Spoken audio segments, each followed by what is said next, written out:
In the name of the Father, and of the Son, and of the Holy Spirit.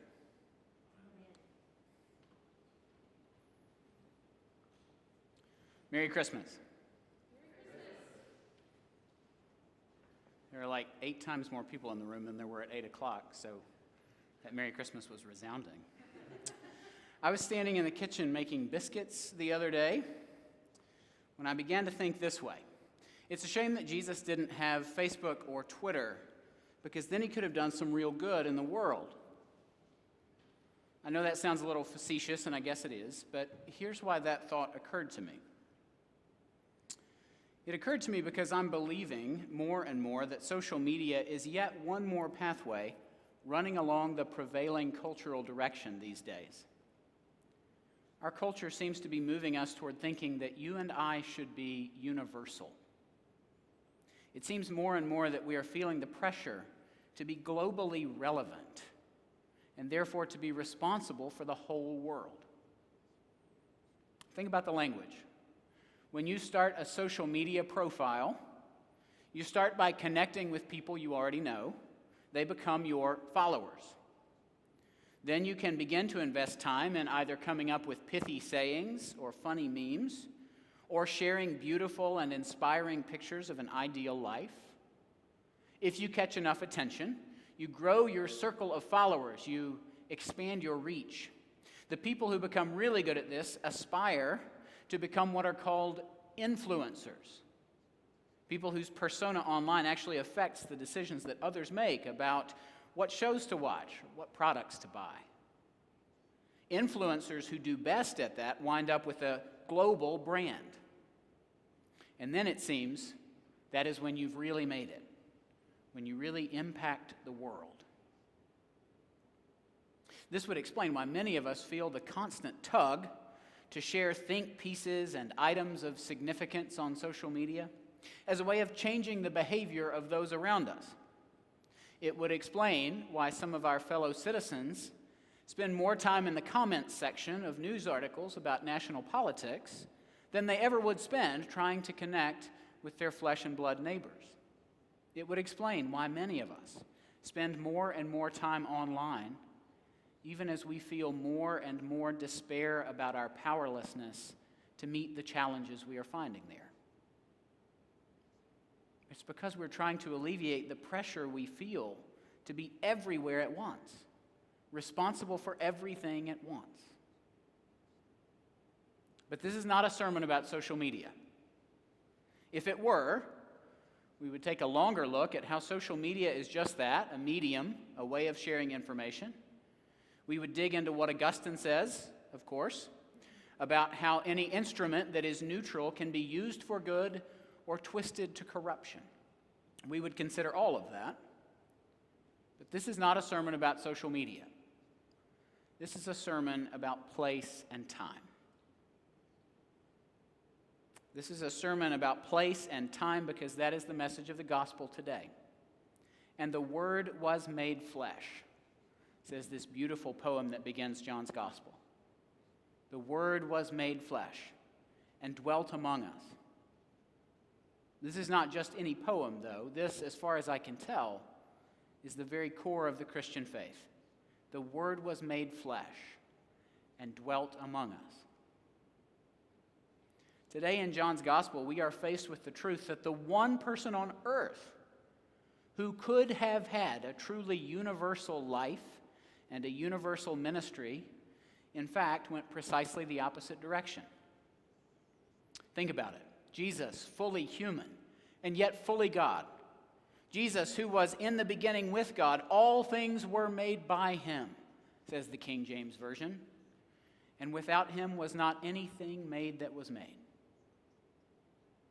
If any one human could have figured out a way to be universally acknowledged by the whole world, surely it was the divine Word whose speaking caused the very world to exist.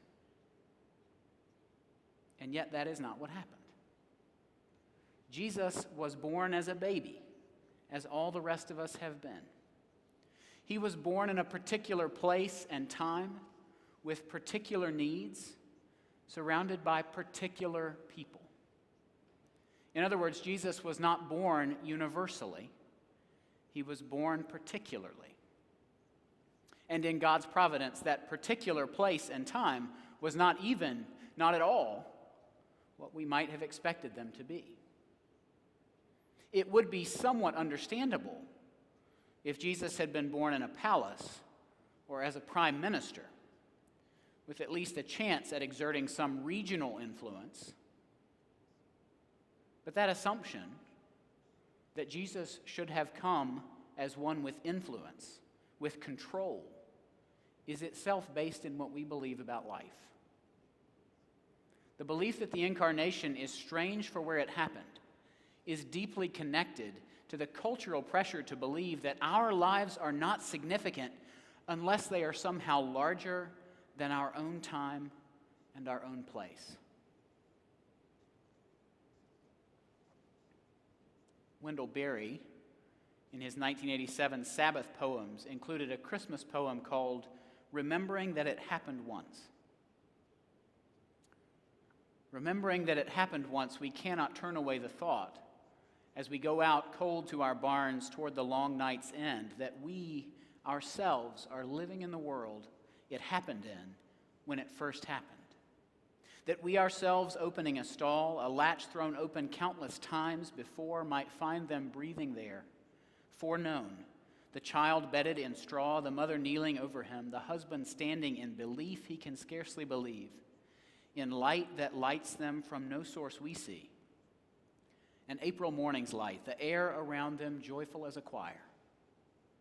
We stand with one hand on the door, looking into another world that is this world. The pale daylight coming just as before, our chores to do, the cattle all awake, our own frozen breath hanging in front of us, and we are here as we have never been before, sighted as not before, our place holy, although we knew it not.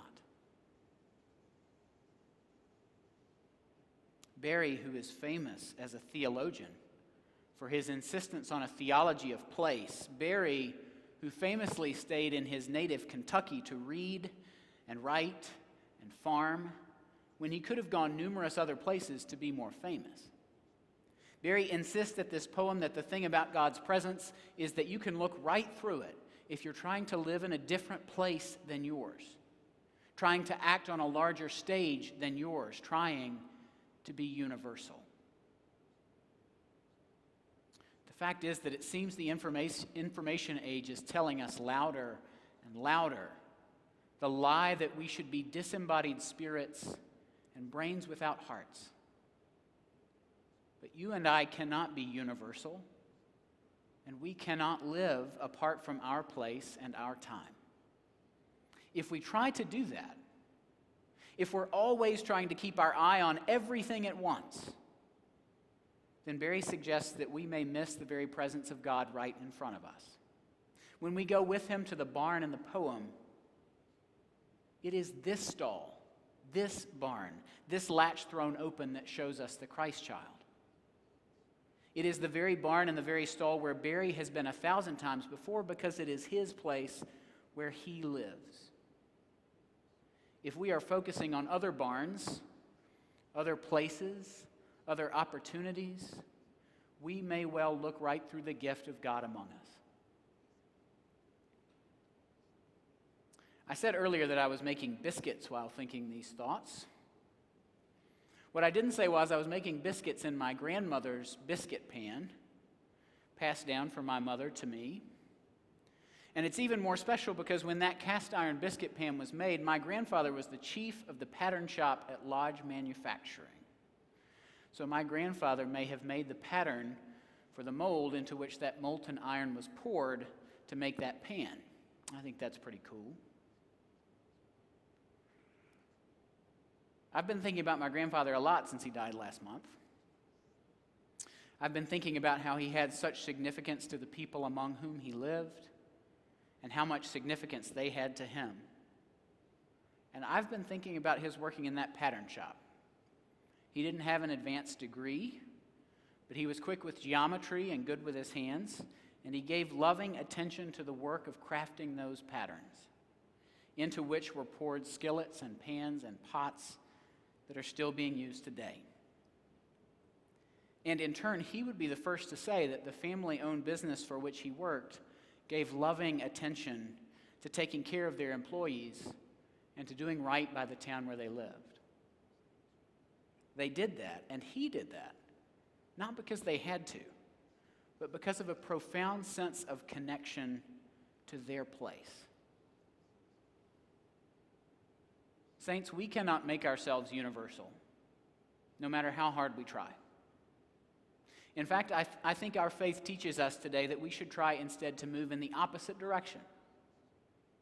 And the irony is, if we are able to give our attention fully to the time and place in which we live, that is when we have the chance to become part of something greater, something that is larger than ourselves. Indeed, we have the chance to become part of something universal, a timeless body of people whose hope was in the Word made flesh, and with whom in Jesus we forevermore are one.